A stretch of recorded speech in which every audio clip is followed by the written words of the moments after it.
Bike না চালালেও মোবাইলে আসছে ট্রাফিক মামলার মেসেজ, দ্রুত পরিশোধ করলে মিলছে 50% ছাড়।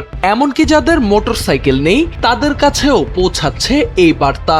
রাজধানীর ট্রাফিক নিয়ন্ত্রণে বসানো এআই ক্যামেরার অটোমেটিক মামলাকে কেন্দ্র করে সক্রিয় হয়েছে নতুন এক প্রতারক চক্র।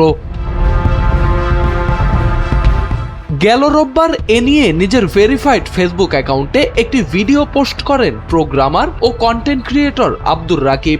বাইক না চালিয়েও কিভাবে মামলা খেয়ে গেলাম, সঙ্গে 50% ডিসকাউন্ট, এমন ক্যাপশনে সেই ভিডিওতে তিনি তুলে ধরেন প্রতারণার পুরো কৌশল। আমি বাইক না চালালেও একটা মামলা খেয়ে গেছি এবং সেটার ইন্টারেস্টিং এক্সপিরিয়েন্স বা অদ্ভুত এক্সপিরিয়েন্স আজকে শেয়ার করার চেষ্টা করব। প্রথমত আমি একটু আমার ডিসপ্লেতে যাই।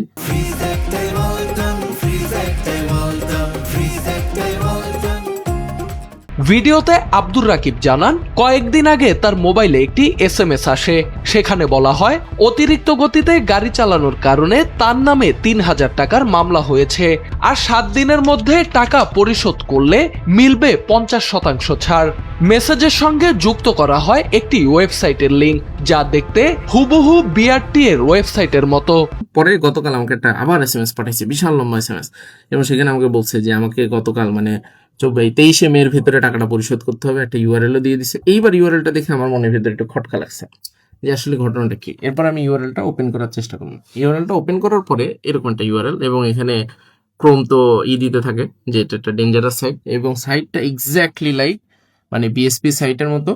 এবং এটা BSP যদি আমি অফিসিয়াল সাইটটাতে ঢুকি,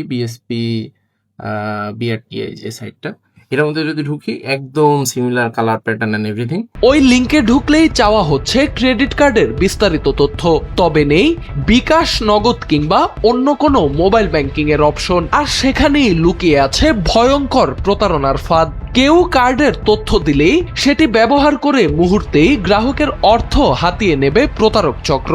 ইন্টারেস্টিং বিষয় হচ্ছে যে ওস্তাদটা কার্ডের নাম চাচ্ছে, কার্ড নাম্বার চাচ্ছে, CVV চাচ্ছে, এবং খুব সুন্দর করে তারা পেজটা তৈরি করছে। এখন কেউ যদি আপ্লুত হয়ে এখানে কার্ডের ইনফরমেশন দিয়ে দেয়, তাইলে আসলে বাকিটা ইতিহাস হয়ে যাবে। এভাবে আরো বিশ্বাসযোগ্য করে প্রতারণা চালাতে সরকারি সংস্থার ওয়েবসাইটের আদল ব্যবহার করছে চক্রটি। তাই এমন কোনো বার্তা পেলে লিংকে প্রবেশের আগে ভালোভাবে যাচাই করার পরামর্শ দিচ্ছেন সংশ্লিষ্টরা। সোহানাল রাজি, NPB।